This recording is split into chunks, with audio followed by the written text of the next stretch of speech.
Ready to move in premium triplex villas at Bachapalli APR Projects. ఈరోజు నెల్లూరులో 3వ డివిజన్లో భవిష్యత్ గ్యారంటీ కార్యక్రమంలో యాక్చువల్గా తిరుగుతున్నాం. అయితే ఇంతవరకు తిరిగిన దాంట్లో దాదాపు ఒక 10 మంది సార్ మాకు ఇల్లు లేదు, మీరు రాగానే ఇల్లు ఉంది. ఆ 10 మందిలో కూడా 5 మంది అయితే ఆ రోజు మీరు టిట్కో హౌస్ ఇచ్చారు, మాకు ఇచ్చారు కానీ మాకు హ్యాండ్ ఓవర్ చేయలేదు. 5 సంవత్సరాలు అయిపోయింది. 43,000 ఇల్లు శాంక్షన్ చేసి కట్టి 5 సంవత్సరాలు అయింది, కానీ ఇంకా హౌస్ని హ్యాండ్ ఓవర్ చేయలేదంటే ఇది దారుణం. మా మీద ఉండొచ్చు కోపం వైఎస్ఆర్సీపీకి, కానీ ప్రజల మీద ఎందుకంటే కోపం? అంటే ఆ ఇల్లు ఇచ్చేస్తే మాకు మంచి పేరు వస్తుందని అది రాజకీయం కాదు. ప్రజా సమస్యలు, ప్రజల యొక్క సమస్యలు తీర్చడం ప్రభుత్వం యొక్క బాధ్యత. అలాంటి బాధ్యతను మర్చి 43,000 ఇళ్ళు 2,260 కోట్లతో ఖర్చు పెట్టాము. ఆ ఖర్చు ఎవరిది? ఆ డబ్బులు ఎవరు? ప్రజలే. ప్రజలు ట్యాక్స్ ద్వారా కడితే దాని ద్వారా కొంత సంక్షేమాన్ని చేసే దాంట్లో ఆ ఇల్లు కట్టాము. అది ప్రజల సొమ్మే. ఆ ప్రజల సొమ్ముని మళ్ళీ వాడికి తిరిగి ఇవ్వటానికి 5 సంవత్సరాలు ఇవ్వకుండా ఒక 400-500 ఇచ్చి ఇది చాలా తప్పు. అది సపరిపాలన కాదు. ప్రజలకి ఒక పక్క సంక్షేమాలు చేయాలి, రెండో పక్క డెవలప్ చేయాలి. 43,000 ఇళ్ళు 2,600 కోట్లతో ఖర్చు పెట్టాం.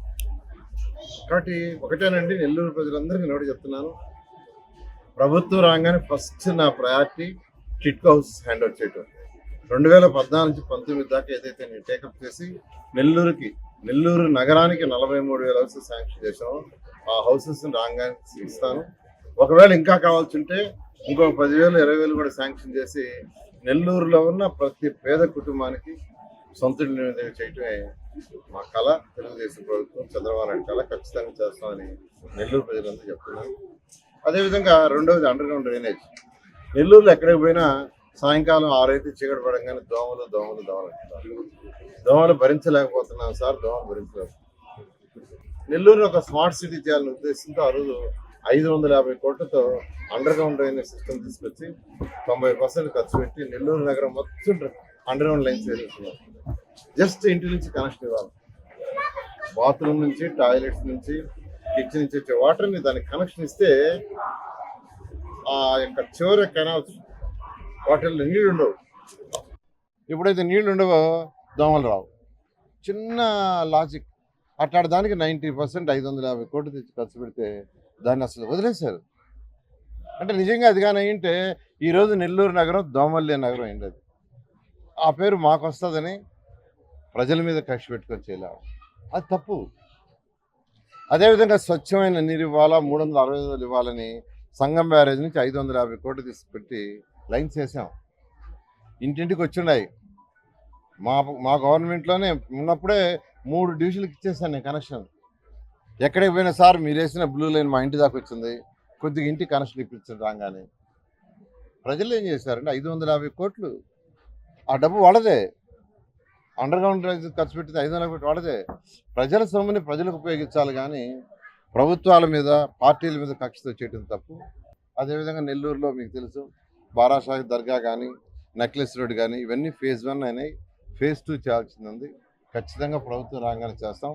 అన్నా క్యాంటీన్స్ని సీఎం గారు సైన్ చేసిన వెంటనే అన్నా క్యాంటీన్స్ అన్నీ ఓపెన్ చేస్తామని ఆల్రెడీ చంద్రబాబు నాయుడు గారు చాలా క్లియర్గా చెప్పారు.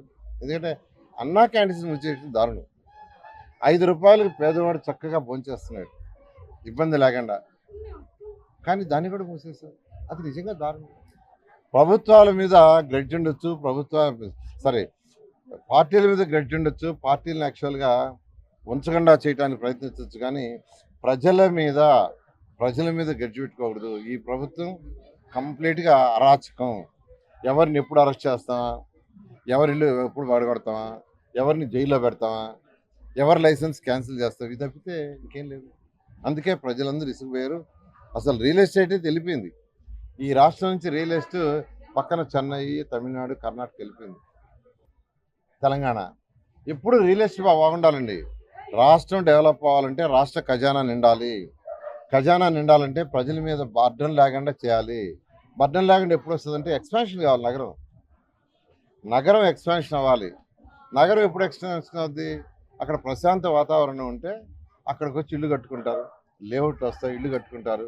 లేఅవుట్లు వేసినప్పుడు ప్రభుత్వానికి ఇన్కమ్ వస్తుంది, బిల్డింగ్లు కట్టినప్పుడు ఇన్కమ్ వస్తుంది. దాని వల్ల కొంత ప్రజా సంక్షేమానికి కొంత డెవలప్మెంట్ చేయొచ్చు. అటువంటి ఆలోచన ఈ ప్రభుత్వానికి లేదు, అయిపోయింది. ఇంకా మే 13వ తేదీ లాస్ట్ డేటు. రాష్ట్రం అంతా ప్రజలు ఇసుకుపోయినారు. ఈ రాష్ట్రంలో 175 కాన్స్టిట్యున్సీలో majority constituencies Telugu Desam, Janasena, BJP కూటమి గెలుచుకుంటుంది. ప్రజలకు సుపరిపాలన అంటే అటు సంక్షేమాలు, డెవలప్మెంట్ రెండింటిని దృష్టిలో పెట్టుకొని ఇవ్వటం జరుగుతుంది.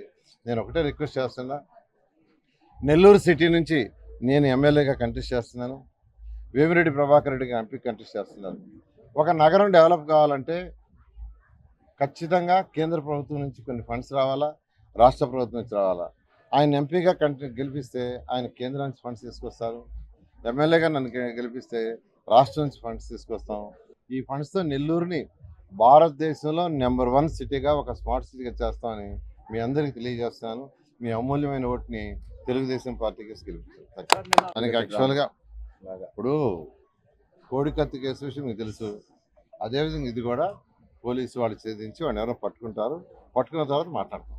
సుమన్ టీవీలో మీ పర్సనల్ అండ్ బిజినెస్ ప్రమోషన్స్ కోసం కింది నెంబర్కి కాంటాక్ట్ చేయండి.